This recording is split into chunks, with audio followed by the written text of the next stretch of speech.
जी, तो बकरे का यखनी पुलाव हो और साथ में सैलेड ना हो, ये कहाँ मुमकिन है जी।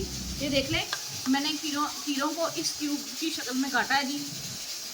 तो हमारे घर में जब भी बकरे का यखनी पुलाव बनता है तो सैलेड उसके साथ इसी तरह का थोड़ा थोड़ा मोटा सा बनता है।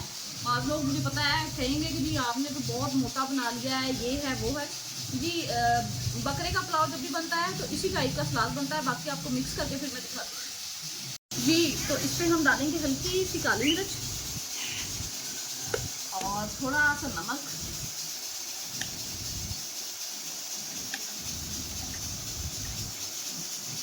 और इस पे हम छिड़केंगे जी, जैसे रिश्तेदार आपके जख्मों पे नमक छिड़कते हैं ना, हम सलाद पे नींबू छिड़केंगे।